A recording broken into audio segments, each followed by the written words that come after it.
Hello and welcome to the Social Recruiting Show. I'm Katrina Collier. I speak, train and write about the use of social media for recruitment. I'm of course joined by my gorgeous co-host Audra Knight, who is an employer branding nerd, recruitment marketing specialist and has a cat, importantly.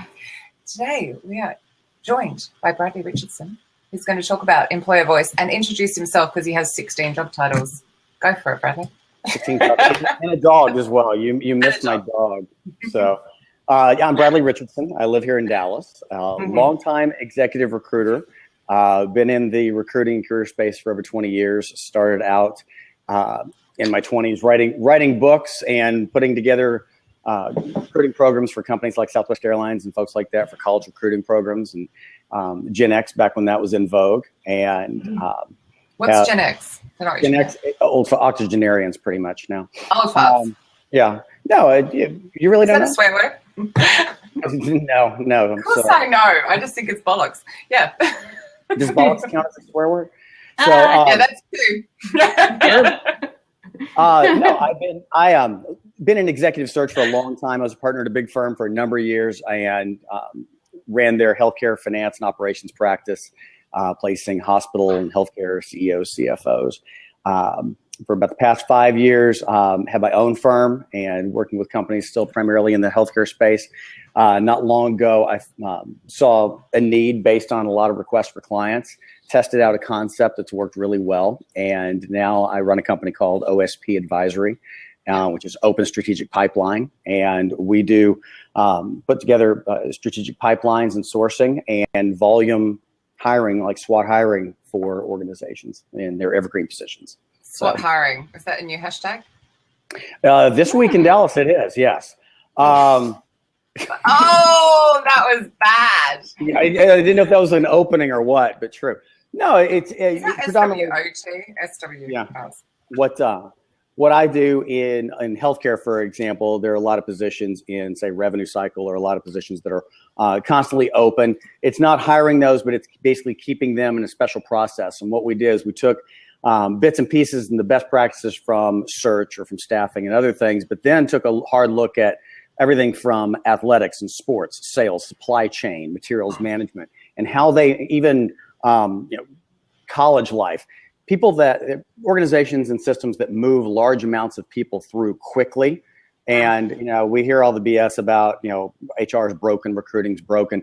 The process in most cases is what's broken. There's a lot that's wrong, but I focus on the pipeline and the process and getting that done and getting decisions made and closed. And paint. And I paint halos. I don't paint my face. Yeah. No, I paint. If you've seen anyone who's on my Snap, my Snapchat, is that to relieve the stress from everything that's broken? Yes, that's exactly it. That and drinking, of course. There's many stress relievers. Yeah, there's a lot of drinking going on down the side here every time we swear. No, so, but yeah, go ahead. Why employer voice? Well, first let's define it. Yeah, let us know what you think it is. What I think it is. The funny thing, I'm a big believer in simplicity. I think that complexity is the enemy of success and greatness, and especially in our field, whatever you choose. Within HR recruiting, talent sourcing, we've made it so complex, and especially in how we communicate. It's almost the idea of physics of the closest point between the fastest point between 2 points is a straight line, and we overcomplicate how we communicate to candidates through recs, through interviews, through prep. And I think in the first thing I look at is it's about expectations and connection. Is that a deal? Did you just miss a deal? Was that a candidate saying yes? Oh, I'll get a deal. No, think of it this way. We tend to think of it in sales, okay? Yeah. Bad salespeople tend to talk about the facts, about the tactics. They don't talk about the benefits. It's sales 101. It's the same thing when we're hiring people, when we're communicating with candidates. We tend to talk about the obvious, the specs, the details, those things that are important, but we forget that we're dealing with another human being. And that's the most critical thing. We give all this, great, we'll put it in the pot. But yeah, we deal with all this bullshit about, authenticity and people and talent, and they're euphemisms because we totally forget at the end of the day, you're dealing with another human being. And I don't care if it is an hourly worker or if it's a CEO, and I've dealt with both. They have many times the same thoughts, concerns, ego, self-esteem issues, drivers. It's not always comp. It's not always title. It's a number of things. And yet we tend to communicate in silos. We think of it as, here's my professional life, here's my personal life. And it's been that way forever and ever. And I think with social media, that's really blurred the lines, good and bad. But I think smart employers now, and I try and do that with my clients, and I see it, and I see good, bad, and ugly. The more the lines are blurred, the clients and employers that really buy into that and utilize that are succeeding because they're connecting. And again, it's that connection and it's expectation. And we can talk a little bit about that in a second, but I think those are two of the key things to being effective with your employer voice. I think so many of them are scared. Of course they're scared. Yeah. Some of them are scared for whether it's legal issues or doing something that's out of the box, or we've always done it this way. But I think if you really do, it's not dumb it down, but it's just stripping it down to the fact that you're dealing with another human being. Don't put your smirk there. The conversation on the pre-show that just seemed to go so well with what you just said. Sorry. No, she's not. I'll shut up.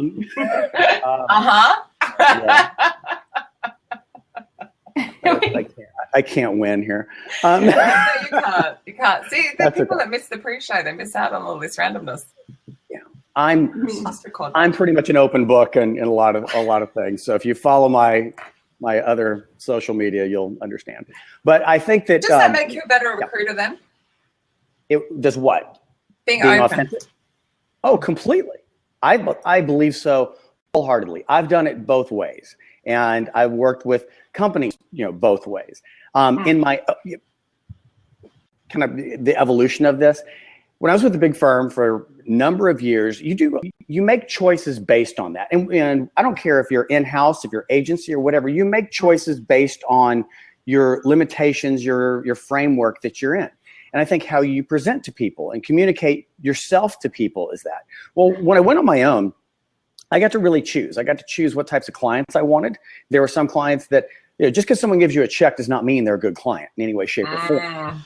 And that's a difficult lesson. Yeah. And for me, it was figuring out, I got real tired of trying to fit in a box or be someone else. And Katrina, you and I have talked about this. I really believe in the theory of the thirds out there. And when you're dealing with people in your personal life and in clients as well, and it works with candidates too. We try and make things so vanilla that they'll appeal to everybody. And as a result, you make no one happy. You don't make yourself happy. You don't get the results you need from your clients, your candidates, anything. And what I mean by a law of thirds is there's a third of the people out there that they're going to hate you on spec. It doesn't matter what you do. You could walk on water. It doesn't matter.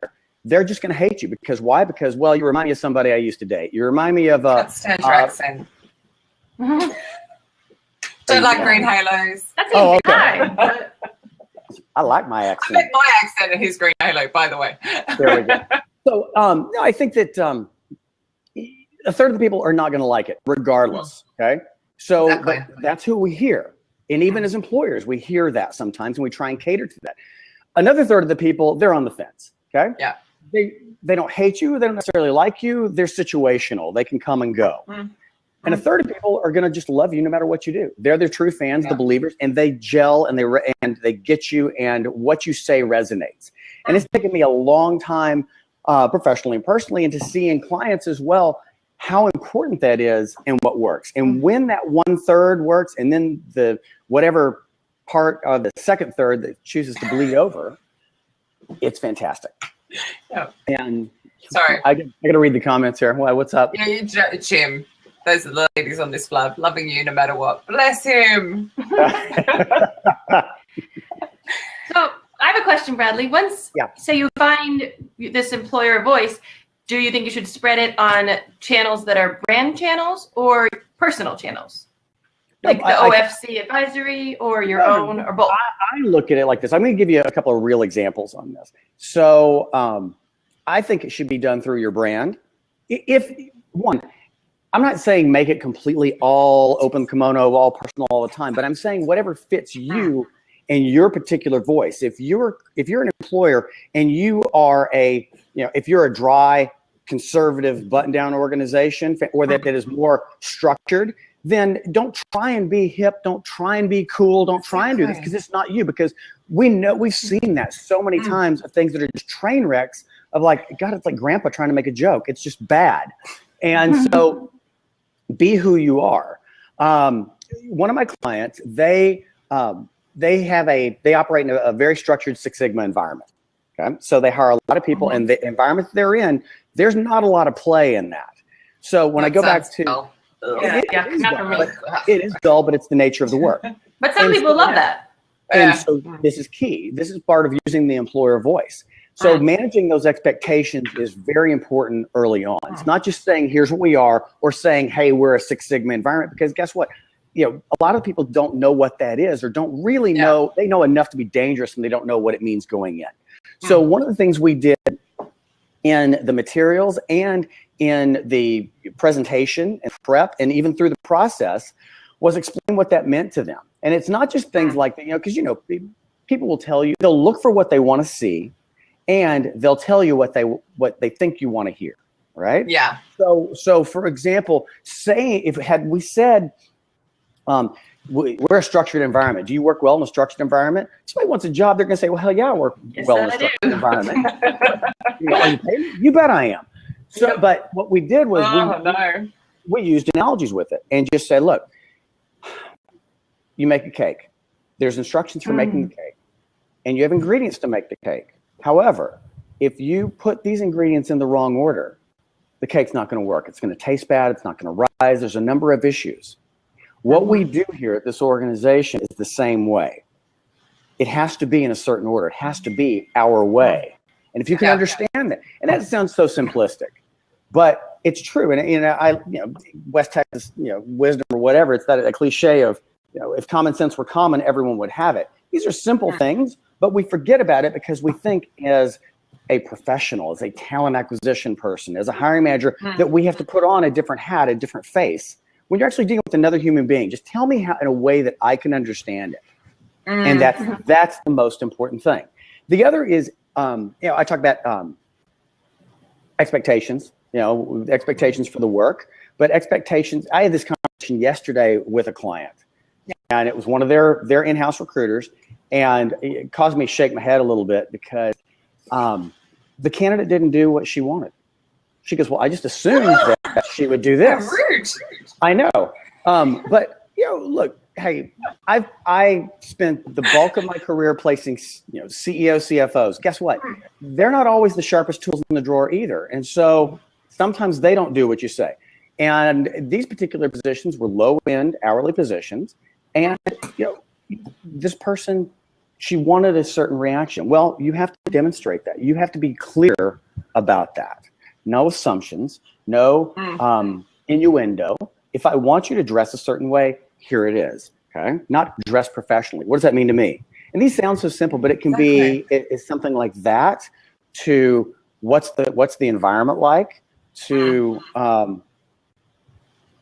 any of these aspects. But I think that authenticity is a huge piece of it. And what we've found is that not just in the expectations and getting people to do what you want to close the deal, to move it forward, to weed out. That's another key point too, is with this employer voice, it's, I think the weeding out is deselection is a huge thing. And so we want to, it's not just, it's funny because I found that it's everything. It's a lot of hiring managers, but talent folks do it too, is we tend to think we're the bouncers at the bar. We're the folks with the velvet rope there going, okay, I'm going to screen you so hard that they forget there's a sales element to it, okay? Because it's all about screen, check the box. Instead of working with, I'm dealing with the person here rather than a punch list. And in that, it has to do with telling who works, who doesn't. And I'm trying to read comments here. I'm going to give you a question in a second. I'm just loving Erin. Okay. Erin, she's cheering on. Mm-hmm. Erin, you should get to meet her in 2 weeks, and she's going to be in Dallas. So good. She can come do like surf. I did surf class yesterday, like a that looked really cool, by the way. It was really hard. Okay, That's so cool. it was like a. Did you see the snap? No, I didn't. No, I'll check it out. Okay, it was hard. It's like a city surf. So it's like a surfboard on these 3 air balls, and you're doing hit stuff like mountain climbers and planks and all this. And I fell off 4 times, and my dog was laughing at me. And good times, good family fun. Like so we have a question for you here. Okay, ask away. Sorry, I know you want to talk about surfboards. Do you find too many clients want the vanilla candidate? Vanilla candidates, you know. I think that. You know what? It's funny. I think that this is where you know, personal and professional blend. Sometimes what you want is not what you need, and I think that's a huge thing. I think I think employers they are conditioned to look for, you know, I want someone that fits in our culture. You can't even define culture. I mean, seriously, stop using the big 30,000-foot surface level thing and tell me what that means exactly here. And I think getting them to talk about that is a huge piece. I also find there's a problem here where, because of the recession, so often 2 jobs became 1. So someone gained all of the other skills of that other job, and now they're going out to market going, but we want one of those again. And they don't exist either. Right. It's also, I don't know if that's happening in the US, but it's happening here a bit as well. It's like, no, you're looking for that unicorn. That come on, it's time to get real, be more genuine. It's one of my favorite questions in getting them to talk about it in voices, and I even make this a part of their process, is to be able to talk about who doesn't work. You know, everybody says, oh, well, I want this. Great. Well, who do you want? Okay. Give me an example of who's failed here, who's failed miserably, and why, and kind of do some detective work on that and communicate that to people. And that's part of that employer voice as well, is in whether we've done this with writing job descriptions, okay, because they can self-elect that way. Now it's a double-edged sword, because you may not get as many, you know, if you're looking at from a rec perspective or something that's inbound, you may not get as the high volume, but the volume you get is pretty spot on the money because of the self-election on that. But we want to tell them exactly, here's who works here, and not just the, you know, one of the things that we've used with employer voice, and it's kind of the blinding flash of the obvious, just a BFO. So if you flip it, you know, think of this. We want a hardworking team player. Oh shit. Okay. So flip it. No, we want people to come here and put their feet up, not work at all. Thank you. I'm like a lazy stack. I mean, if you flip it around in that type of voice, okay, it just sounds so stupid and it's ineffective. Instead of going, okay, let me tell you who, you know, the background and the story of who works here. You know, I know there's been a lot out there about stories, but I think that's a key thing of the idea of storytelling, and storytelling of who works well and who doesn't. I'm looking here. Drink. I've got another question, Bradley. How do you deal with candidates that just want a job and are really good at answering your questions to what you want to hear? Well, do you come across a lot like that? Yeah, of course I do. Sometimes you hire them. You think you can? How do you work out the bullshit? Yeah, because I think early in my career I did that because I didn't know better, so I would just kind of figure out what they wanted to hear. She said something important though. Candidates that are really good but bullshit their way through it. There's a difference. If someone's really good and they're bullshitting their way through it, guess what? I mean, that's been part of what I've counseled clients and hiring managers on, is sometimes, you know, what are we looking? Distracted. I'm sorry. Distract. Well done. Really well. Saying what they want to hear in college. That was called dating. Yeah. No, I think it's a matter of another candidate calling potential placement. Yeah. Closed. No, it's I'm always closing. I think that's important, is you determine if someone's full of shit and they don't know what they're talking about, or if someone's just kind of full of it but they're good. You know, I would encourage you to bring them on. It's that idea of, you know, do you want them cheap? You want something cheap, fast, or good? Pick 2. You can't have 3. You can't have 3 in everything. They're not always going to be that. So guess what? They're talented. You may not be crazy about them, or you think they talk a lot. Whatever. Figure out what you can live with and what you can't. without as well. And that's a huge part. And being able to talk that through and communicate that is huge. Do you think it's changing and people are getting a bit more genuine? Because you were talking about your cake analogy there before, about how it has to be made a certain way. And I'm thinking, I'll just go to the shop and buy one. Like, I'm not even going to make a cake. No, that's what was going on in my head. That's a beautiful example, though. So I'm much more confident to do that now because I think the world's changed. Technology has given us this great visibility. We know how many jobs are out there and all this kind of stuff. So do you think it's got better because of that social media, or there's still the bullshit going on? That's another drink, I know. For the children. I think there's always bullshit going on, but I think you made a great point. Had you heard that cake analogy, you're sitting there going, screw this, I don't want to make a cake, I want to go buy one. Yeah, I mean, just go. And anyone who knows my cooking would understand why that's a wise move. But that's a beautiful thing, is because you have the choice, and you don't want, it goes back to that old Jim Collins thing, the good to great. Let's find the people that belong on the bus, and then we'll find the right seat for them. Okay. Well, by speaking authentically and using your right employer voice in your own way, you're going to eliminate the wrong people getting on the bus probably 80% of the time. And that's really important right there. Because is someone going to get on sometimes? Yes. It doesn't always work 100%. But I think if you're aware of that, rather than just going through the motions, I think that's a huge thing. How do you think companies should go about defining it then? Because I know this is all well and good, but it goes back to can we really define our culture? Can we really say, because some think it's one thing, the Dallas office and the London office, they're going to be completely different no matter what, even if it's PricewaterhouseCoopers. It's like, I just was in Jersey training KPMG, and because it's Jersey, it's Channel Island, they've got their own challenges. Those guys were completely rebellious, and they're like, yeah, we know we've got the brand, but we know we're going to have to do this to get people to come and work for us. And it was such a different atmosphere to what you get here in London, for example. So I think you're looking at a macro and a micro issue. That's really it.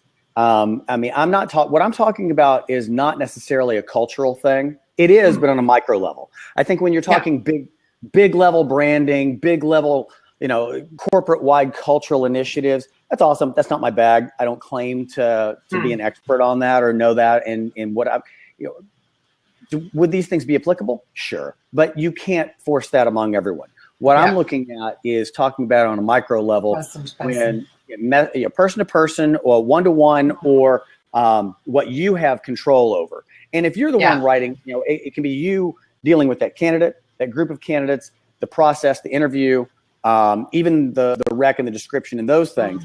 But cultural, corporate cultural initiatives, look, my belief on those things is it's twofold. Are you going to swear? Not yet. Would you like to? They're twofold. I mean, it starts at the C level, it starts at the top, and it starts at the hiring manager level. That's it. I mean, they're the gatekeepers of the culture, so to speak. So what do you recommend for job descriptions then? Having like a blurb about the company, that's the employer voice, and then I think the things that say must be able to lift 40 pounds above their head. I mean, some of the things I read are just, I understand things you kind of have to put in there, but I like the idea of telling a story. That's really it. Telling a story, and tell me a little bit about the company. Okay. One, what do you do? Not, we're a leader in our blah, blah, blah, in our field. Okay, great. So what? Tell me exactly what it is you do, what I'm going to be doing, who I'm going to be doing it with, and why. Katrina's heard this example before, but effectively, think of it.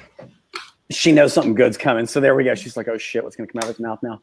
Yeah, which swear words? Let's line them up. Get the drinks ready, kids. It's the idea of this. When someone used to ask me, they said, so you're a recruiter, what do you do? Okay. I'm the person that goes up to someone at a party and asks, are you married? They go, yeah. And I go, happily? That's it. That's what we do. And if you think about that's exactly what we're doing. If you're a good recruiter, a good talent person, you're not an administrator. Okay. Look, that's what the 2%, we're 2%. You're a marriage broker. Is that what you are? I'm glad you didn't pick 10. But no, I was tempted. I somehow stopped myself. Yeah, we're not administrators. Administrators aren't on this right now. Administrators aren't in the circle of people who are learning to get better at what they do. They're just thinking, oh God, I got to put out this fire right now. Yeah. But the people who are going to be good at this are the ones who are using the right voice and thinking, okay, how can I present my situation, my company, my opportunity in a way that's going to make someone leave what they're doing now and think, hey, this could be better. And this is a key point. It could be better in a variety of ways, and not just large, blanket terms. For example, one thing that we've done with the client is, and this is one I was talking about yesterday. So we're dealing with a large number of frontline, low-level healthcare folks. So to them, what's important to them? Okay, is it growth and opportunity? No, it's really not. Because we think to us, growth and opportunity and a title and all that sounds fantastic. To them, what's important? Okay. I want to lessen my commute. I want a drama-free environment.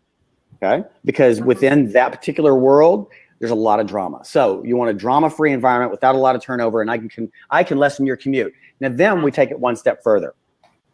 Because in this particular example, it's a lot of single moms in this that happen to be in those roles. So by hitting them where they live and what's important to them. I think you're right. Someone said this earlier. We're scared. Katrina said we're scared. Well, we just go there. Hey, would you like to spend more time with your kids? Would you like to have more flexibility? Would you like to be able to, meet your kid after school? These things. Yeah, exactly. I mean, people are scared to say that stuff, but you know what? Those are the things we get more attention going, yeah, okay. We had people last week, take less money to go with this particular client for the variety of these issues that we're talking about.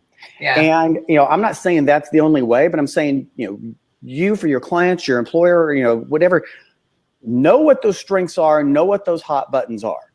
So it goes back to what I said at the very beginning. It's expectation and it's connection. So if I'm connecting with that person right there, where they live, what their hot button is, then you're going to make a big impact. Yeah. So where are we at? Sorry. Purple Select. That's Audra's fault, by the way. Okay, so I don't know who Purple Select is. I called you down the side there somewhere. Big pimp. That's a good point. West the side, salespeople. West side, best side. Yeah, they are. And I think they, from a sales point of view, is in understanding the client, in your case, because you're acting as third party, aren't you? So you understand your clients really, really well, but also understanding the candidates really, really well so you can match them up properly. And I think if you get that right.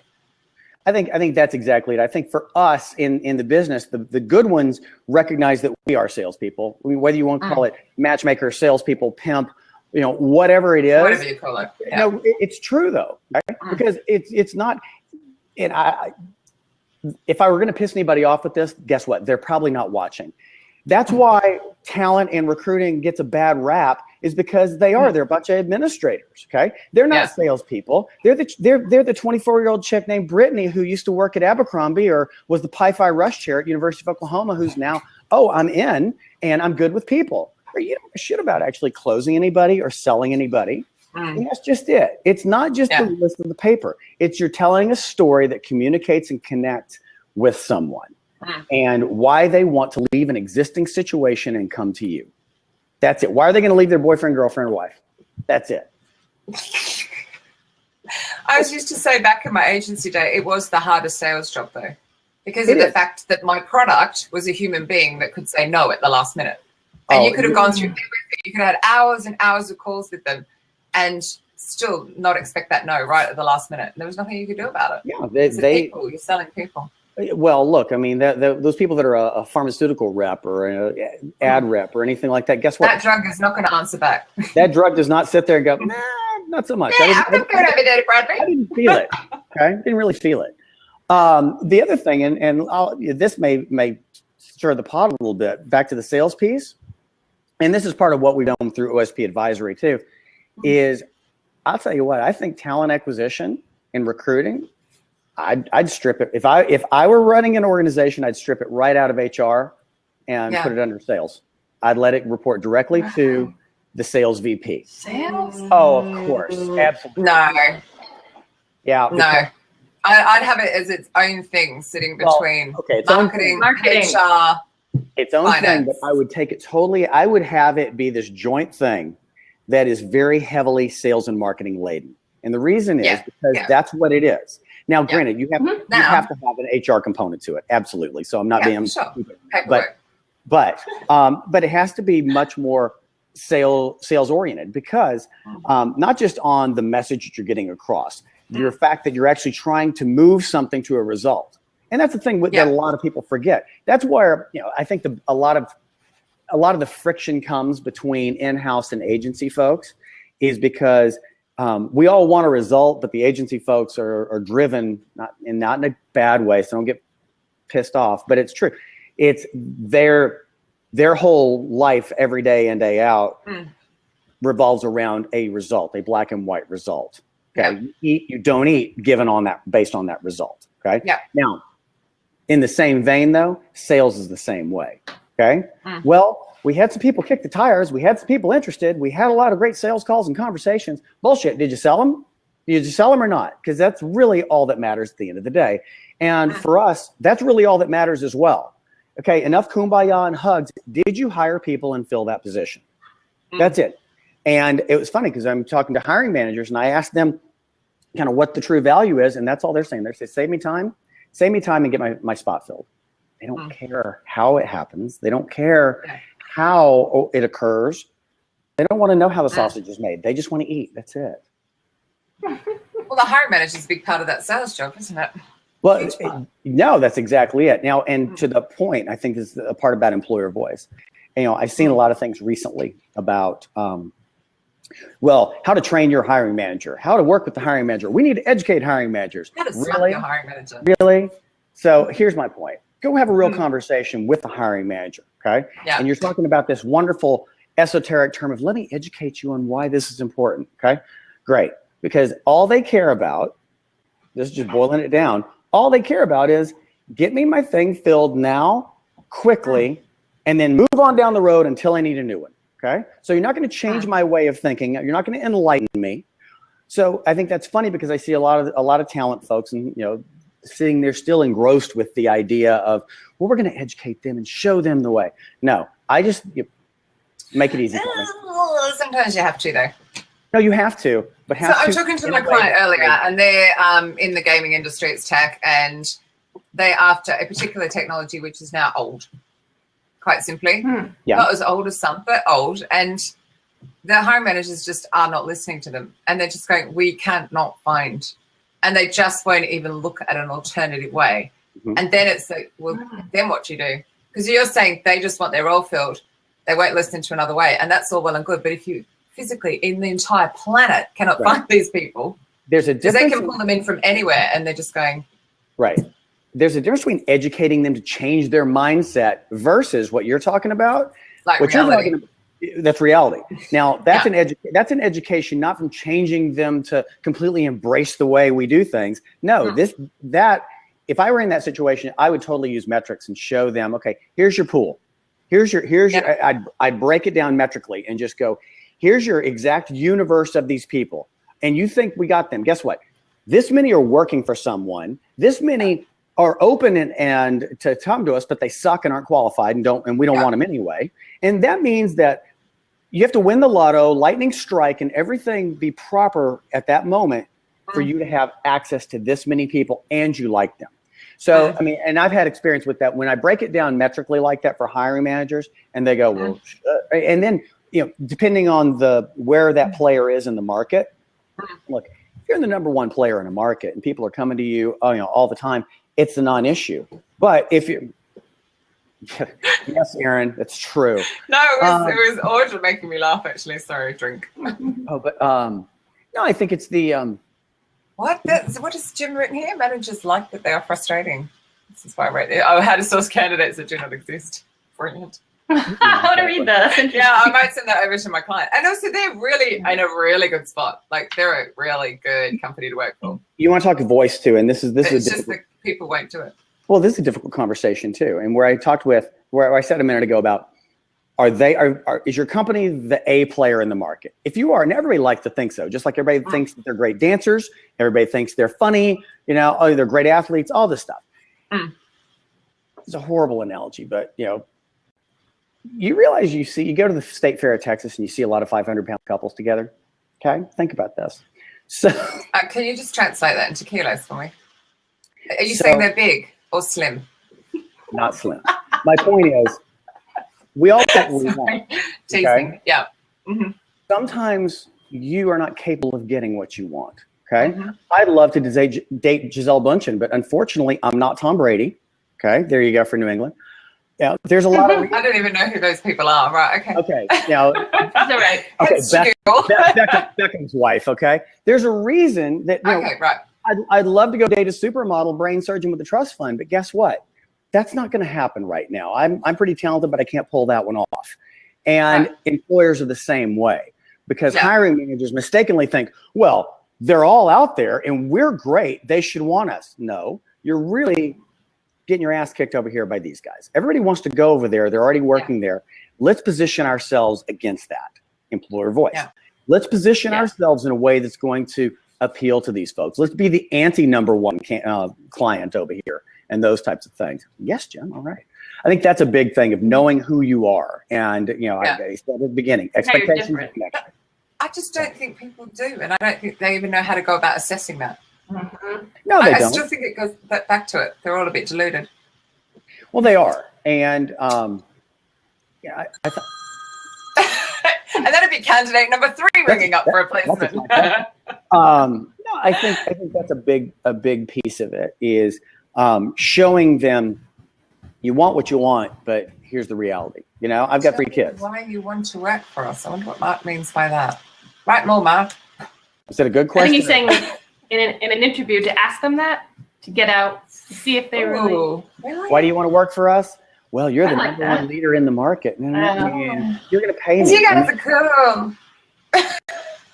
No, I Jim's calling you. No, thank you. That's funny. Yeah, but Mark, that's like the question of, and where do you see yourself in 5 years' time? Yeah. Your job. I started at your company and left by now. Like, who stays 5 years? Come on. Actually, no, that's not true. I met another millennial who stayed in her job for 5 years. Mm-hmm. Yeah, and, sorry.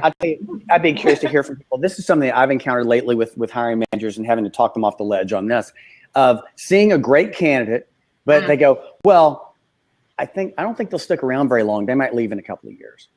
And I actually wrote about this a while back, and I'll make it available for people. Guess what? They all leave. Everybody leaves. Yeah. And so that what they've done is they'll end up passing on a phenomenal candidate because, they might get bored. They might. Crappy one. And I'm sitting there going, so let's take the really crappy candidate instead who loves you. And they'll stay. Yeah, and I said that's the example of, okay, you see the beautiful person there that, God, I'd really love to go ask them out, but you know what? I'm not going to, because it might go great, but then you know what? They'll get bored. They'll ultimately leave me. So I think I'm going to go take this really surly, ugly person over here instead. And that's the way a lot of people handle it. What about the clients that interview based on that? So my sister has something like 20 years event management experience. The woman is extraordinary, and she's winding down. She's kind of like, I just want something part-time now. I don't want something. And so she's applying for jobs. They're looking at her experience, going, wow, you're amazing. They're bringing her in and interviewing her and then going, you're too experienced. You're going to get bored, blah, blah, blah. And she's going, but I'm really happy to do that. And she won't get bored. She knows damn well she will actually help the company grow. Yeah, so, I mean, people are. I'd love to know why they do that. I don't know why they do that. Well, they do that because they're scared. I mean, that's just it. Because back to the future. So for their own job, because they're hiring someone that's more experienced than they are. You're only as good as your last hire and your last deal. And so I think people are still, they've got 1 foot in the past, 1 foot in the present, and they're still looking at that old mentality of, here's the lunacy in this. Well, we won't hire somebody who's awesome, but knowing they may leave in a year or two. But you know what? We'll pay out the ass for contractors who suck. We'll do that. We'll pay that. Sure, we'll pay a temp and bring them on board when they're, we can drop them at a moment's notice. Don't really understand that. And what if you treat them really well and they end up staying? What God, that would be bad. Yeah, and that's just that. In the interview that her experience will grow their business. No, good point. Likey. Thank you for that. When my sister gets a job, I will send you a bottle. Wow. Yeah. Yeah. Wow. I bet she's the same. She's saying everything else brilliantly, huh? Pointing out the alternative to them. They don't look at the alternative. No, seriously. They think, well, they might get. Yeah. No, they're too experienced. They'll get bored. So what is your alternative? I would recommend that to a candidate. If I were counseling your sister, I mean, and look, if they're not going to hire her anyway, you're going down in flames. What do you have to lose at this point? Seriously. Yeah. So just saying, so really, you think I might be overqualified and could do the job superbly, but you're scared that I'm going to leave. So tell me your alternative. Hiring somebody who's not qualified for it then, right? I mean, basically you call them out. Now, again, if she's going to lose the job. That might be okay in Texas. That won't be okay in Sydney. Well, she's going to get the job anyway. What are you going to do? I mean, if they're telling you, here's my point. I wouldn't pull that. I wouldn't whip that one out. It's not being a smart ass or not, isn't it? You got to really watch how you phrase that one. It's being a driver, not a smart. That's how you deliver it. You're reminding me so much of the book I'm reading at the moment. Yeah, never mind. Sorry. You've got no questions. I thought there'd be lots of them. I have something to say. So I'm working on a new video for our company, Employment Brand Video, and I'm finding kind of what you're talking about. And I'm looking at other companies' videos, and they're just, I feel like they're all the same. You know, they're all the employees saying it's great to work here. There's teamwork, and it's like none of them are different. So I hopefully with video, as much as any kind of content, people will start differentiating themselves. Yeah, I think in the videos that I have done and seen that work well, they do what you're talking about. I mean, showing different people, but I also love having a description of having someone tell in their own words why they chose there, why they chose to come there, and why they choose to remain there. Choose to remain. That's my favorite. You know, why do you choose to remain here? You could have a lot of options. Your talent. I mean, and you could even set it up that way. Hey, look, you know, we're a leader in the industry. You got all this, but you know, you have options. So why do you stay here? You know, I think that's a big one right there, because that's a big thing. People want to know why someone comes and why they stay. You know, why they stay. Why you stay? That's a big one. Yeah. But do you think job seekers really believe those videos? Because clearly you've handpicked who you're going to interview. You've asked them that specific question. Do you feel like it's just almost more acting, or do you think they can be really authentic? You got to pick the right people. No, I mean, no, truthfully. I mean, don't pick those people that are going to the shop to buy cake. No, I think it's my point is you pick people who can deliver that message authentically and who have a good story. I think the other thing is maybe even have it as a conversation rather than a one-on-one looking at the camera. Hi, I love working here. Blah blah blah blah. I mean, just no. Hey, tell me about this. Yeah, tell me why you did this. Tell me why. How did you get here? What's your story? What's your journey? And I think that's a big one. And I do think if you're at that 2 to 3 year mark and you're still staying, like that why are you staying? I think it's so important. Mm-hmm. Yeah. I really do. I think most of the videos lack that. In my experience of having seen them. You could even do it if like you're dealing with if you have a big competitor in the area and you have people who came from that competitor. That may be a big thing. Hey, I talked to Suzuki here. She used to work at Baylor. Tell me, why did you choose from there to here? Yeah. Okay. That's cheeky. That's a bit like the Coke and the Pepsi commercials you used to have, or advertisements where, oh no, that's cringeworthy. Oh, see, I love that though. See, I want to win. That's the whole idea. Yeah. I mean, that's another. Katrina, that's a sales thing. Here's the point. And I cringe at that. I don't like competitors calling each other out. Well, and that's where I go back to this a minute ago. And this, I know there's going to be a big divide in this, but I'm not catering to, and I learned that this is what I've learned in my whole career. I don't cater to the HR crowd or the talent crowd. I follow the money crowd. And what I mean by that is who's making those decisions, who's cutting those checks, who's the end user, the client, okay? The C-level, the VP, the hiring manager, that's it right there. So for them, and I understand great valid point, Katrina, but the point is when you're talking to a hiring manager, I firmly believe and talk to these folks from the perspective that hiring is a zero-sum game.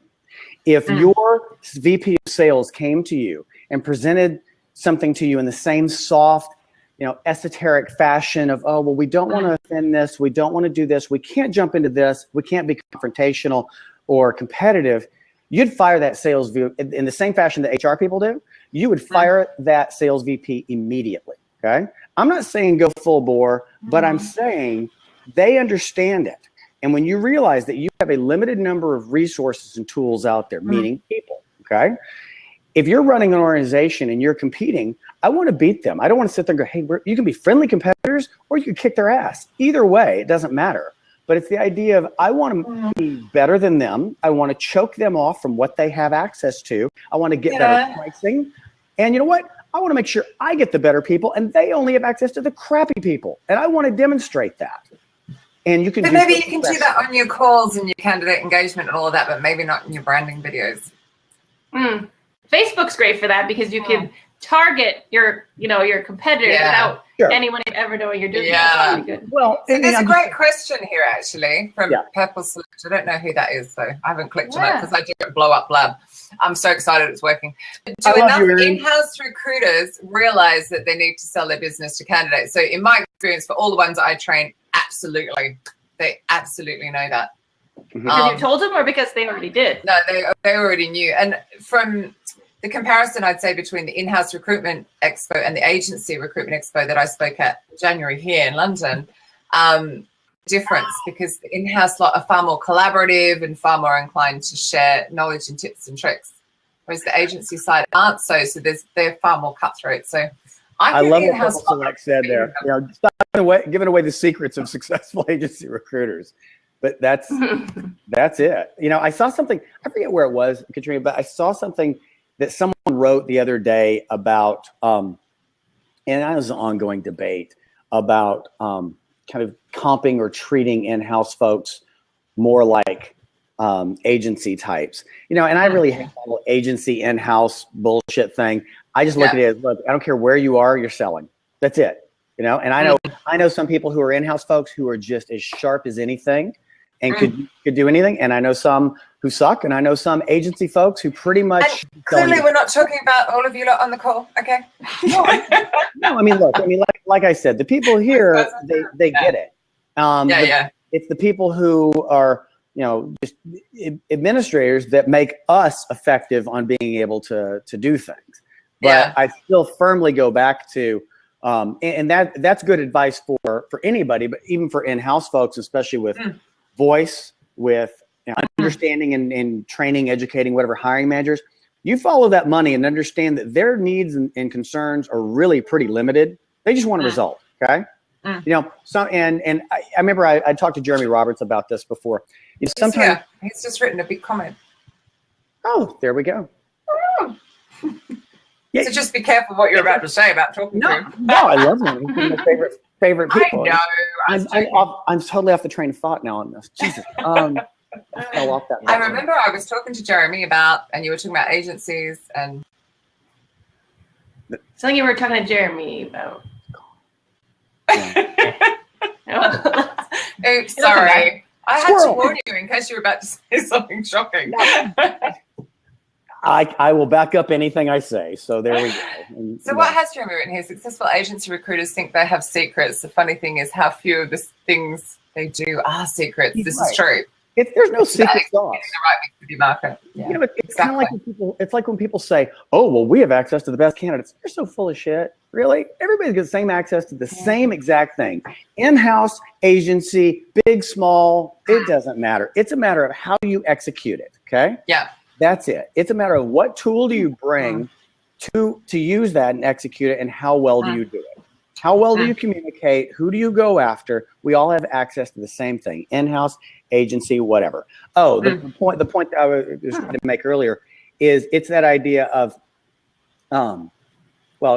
just staying closer to the money and the decisions. That's it, because they're the ones who are doing that. And if you can focus on their 2 or 3 core. Oh, I told you, come back around. Just like your halo. You've moved out of it. I know. I'm fidgeting. Here's the example I was using. It's the idea of a restaurant. Okay. Sometimes you go to a restaurant and you are really concerned and you want to know that, the dish I'm eating was straight farm to table, and the free range chicken I'm about to eat was named Fred, and they read poetry to him, and it was fantastic. And here was the way that this was prepared. And sometimes you're just hungry and just want the meal. Okay. Yeah. My experience is, and my philosophy is, to varying degrees, but for the most part, hiring managers, they just want the meal. They just want the meal. Okay. That's it. They really don't care about too many other variables and aspects of it. It's like, I just have my need, and maybe I'm dumbing it down, but again, when I've been doing this for a long time, and those are the folks that I deal with, it's across the hall in HR or other areas that it gets convoluted on things. When you simplify it, be very direct. And, the whole thing was about employer voice. If you are communicating to them, I can help you get your result faster by being direct. Here's how. Okay. Yeah. And that stems to what you were saying about looking at 1,050,000 different candidates and, trying to get the unicorn that's not there, that doesn't exist. Yeah. To, dancing around particular things for, how you evaluate candidates and screen those. Okay. Or how you directly sell to them as well. What do you want your result? Listen to me. I'm going to help you get there faster. Okay. If you don't, and I think that you said at the very beginning, fear. A lot of people, a lot of folks on agency side, in-house side, whatever, some are just not skilled enough to be able to do it. Some are just timid. Okay. And they think of themselves as, well, I'm in this little box here and I can't do this. I can't speak to a VP that way. I can't do this. Look, you are the expert at what you do. Okay. You're not going to claim to sit there and go to the VP of finance and tell him, okay, here's how you do this P&L and here's how you do this. But I'm the person who helps you find them. So I'm an expert in my particular field right now. Yeah. You won't need me all the time, but you need me right now. So listen to me and I'll help get you to the promised land. And that's it. Yeah. I have a question. Going back to, you were saying in-house and agency recruiters, it's all the same pool now, a lot to do with like social media. If it's all the same pool, then why hire an agency? To not keep it in-house? Because Brittany. Time, lack of resort. There's a variety of issues. Because the in-house recruiters have 100 recs to fill. I mean, sometimes they're understaffed. Hiring managers go behind their back, all that kind of stuff. But it can be the company's too small as well. A company who doesn't have somebody dedicated to do that, they just can't. So they go to agencies. But I still think agencies can be so amazing as if they do that micro niche, which I've said on so many blabs. Yeah.